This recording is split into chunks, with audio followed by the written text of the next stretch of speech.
আসসালামু আলাইকুম, welcome to my channel and page rights and record. তো আশা করি সকলেই ভালো আছেন। আমি আপনাদের দয়ায় ভালো আছি।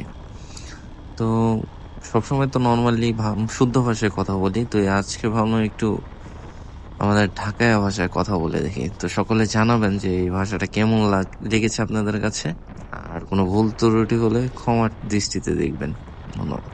তো যারা যারা আমার প্রথম ভিডিও দেখছিল, হ্যাগোলি গাছকা কইবার লাগছি যে ওই ভিডিওতে একখান কথা কইছিলাম, যদি আপনারা খেয়াল করে থাকেন, যে একদিন আপনাকে লয়া যামু বিক্রমপুরের বিখ্যাত জিনিস খাইতে। সেটা হইল গিয়া ঘোল। ঘোল নামে পরিচিত। তো এটা বিক্রমপুরের ভাইগাকুল এলাকায় পাওয়া যায়। তো ওই ভিডিওতে আপনাকে কইছিলাম যে আপনাকে লগ্ন ঘুরতে যাবো, কেমনে কেমনে যাইতে হয় কইয়া দিমু। তো আজকের ভিডিওটা মূলত হেডা লইয়াই করছি। তো তার যারা যারা খাইবার যেতে চান এই ঘোল, করে কইবার লাগছি, গাঠি বুচকা বাইন্দা বহেন, কথাগুলো মন দিয়ে শুনেন, কেমনে কেমনে যাইবেন। তো যারা যাইবেন এরা প্রথমে হইল পোস্তগোলা আয়া পড়বেন। আর পোস্তগোলা দিয়ে যদি না যাইবার মন চায়, তো যাইবেন গুলিস্তানে। গুলিস্তান থেকে বাস পাউন যায় অ্যাভেলেবেল, আর পোস্তগোলা বাস পাউন যায় অ্যাভেলেবেল। পোস্তগোলা দেখবেন যে দোহার এলাকার বাস পাউন যায়, এই বাসে উইঠা পড়বেন। উইঠা মামা গোরে কইবেন যে মামা আমার বালাসুর লয়া চলেন। তো সামনে দেখবার পারছেন যে R15 লেট আনবার লাগছে। এটা হলো আমার আরেক দোস্ত। হ্যাঁ, ভাইরাল হওয়ার অনেক শখ। যদি একটু পারেন হ্যাঁ একটু ভাইরাল করে দিয়েন। হ্যাঁ, আমার ক্যামেরা অন দেখলেই চলে, আমার সামনে সামনে টানবো জানি হ্যাঁ দেখুন যায়। বাইকাগুলোর গোলটা আসলে ঢাকার শহরে যারা আছে, ঢাকা শহরের বাইরে অনেকেই চিনে। এই গোলটা অনেক নাম করা। ঢাকার শহরের বিভিন্ন এন আছে কোন আছে পোলাবেন জায়গা এনে খাইবার লেগা। শুক্রবার দিন গেলে তো আপনাকে মাথা নষ্ট হয়ে যাবো, যে বিড়ের টালায় জায়গা পাইবেন এমন অবস্থা হয়ে যাবো, পুরো এলাকা জ্যাম লেগা যাবো গা।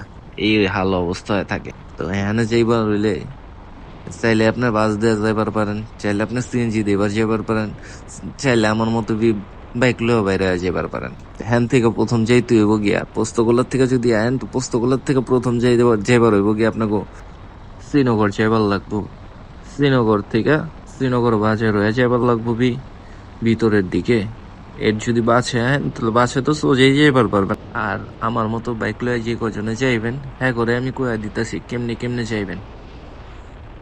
পোস্তগোলার থেকে সোজা যাইবেন গা শ্রীনগর। শ্রীনগর থেকে শ্রীনগর বাজার হইয়া হাইন্দা যাইবেন গা হইল গিয়া মনে করেন বালাসুরের দিকে। যে করে জিগাইলেই চলবো না যে বালাসুর যাবো, তারা কোনটা দেখায় দিব। এখন আপনাকে লগে কথা কইবার কইবার আয়া পড়ছি শ্রীনগরের ভিতরে। এই যে হাইওয়েতে শ্রীনগরের ভিতরে নাইমা যাবার লাগছি। রাস্তার সাইনবোর্ডটা কিন্তু ভালো করে খেয়াল করেন। অনেকে করে কি রাস্তার সাইনবোর্ড না দেখে সোজাটাই না জায়গা, এই ভুল করলে কিন্তু আর শ্রীনগর যাইবার পারবেন না। যাইবেন গা কিন্তু হইলো গিয়া মাওয়া। মাওয়া যে মাছ খাইতে হইব। হাইওয়েতে নামলে দেখবেন এরকম একখান রাস্তা পাবেন, রাস্তা দিয়া দেখবেন যে চার রাস্তার মোড় আছে, হ্যান্তে ডাইনে হাইন্দা যাবেন সোজা। ডাইনে হাইন্দা গেলে দেখবেন যে কত দূর আহনের পরে এমন রাস্তা দেখবার পারবেন। রাস্তাটা আসলে অনেক সুন্দর। মন পরিবেশ আমার ঢাকার শহরে খুঁজে পাওয়া যায় না। এনে আইলে মনটা পুরো চুরাইয়া যাইব আপনাকে। চারপাশে গাছ গাছালি, পরিবেশটাই অন্যরকম। লাখ টাকা দিয়েও এই শান্তি খুঁজে পাইবেন না কোনো আনে। এই রোডটা দেখতে অসাধারণ।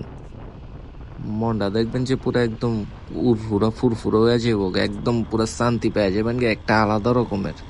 সকল দেখবেন যে সকল ক্লান্তি দূর হয়ে যাবো এই ওয়েদার আর এই গাছগাছালির ছায়া পাইলেই আপনি। এখন আপনাগুলো কথা কবার কবার আয়া পড়ছি বালাসুর বাজার। বালাসুর বাজারে আইলে দেখবেন যে অটো রিক্সার মেলা লেগে গেছে। হ্যাঁ, সবসময় অটো রিক্সা আলাদা জ্যামি লাগা আছে আদে। তো বালাসুর বাজারে আইলে পরে হ্যানতে যাইতে হবে আপনার বাইকাকুল। বাইকাকুল যাইতে হলে বালাসুর বাজার ধইরা হাতের বামে হাইন্দা যাবেন। বাম দিয়ে সোজা যাওয়া শুরু করবেন। সোজা কত দূর আহার পরে দেখবেন যে একখান স্কুল আছে, সরকারি স্কুল। এই স্কুল ধরেই আগে বাড়তে থাকবেন। স্কুল ধরে কত দূর যাওয়ার পরেই দেখবেন যে স্কুল লক দিয়ে একখান রাস্তা গেছে, মাটির রাস্তা। দেখবেন যে দদ্দা খদ্দা রাস্তা। এই রাস্তা ধরে আগাইবার লাগবেন। আগাইবার যেতে যেতে দেখবেন যে সামনে একখান বাজার পড়ে যাইব গা। তো হ্যাঁ দেখবেন যে গোবিন্দ মিষ্টান্ন ভান্ডার নামে একখান দোকান আছে, মিষ্টির দোকান। এই দোকানই মূলত গোলটা বানায়। তো আমরা যেহেতু 5 জন গেছিলাম, তাই ঠিক কে কইলাম যে মামা 5 খান গোল দিয়া দেন, তা হ্যাঁ গোলটা বানায় আম করে দিবার লাগছিল। এই গোলটার টেস্ট অনেকটা লাচ্ছির মতোই লাগে, বাট এটা লাচ্ছি না, কিন্তু এটা গোল। তো মামা আম করে সব রেডি করে দিছে, আমরা খাওয়া শুরু করে দিলাম। তো আজকের মতো এইখানেই আপনার করতে বিদায় নিলাম।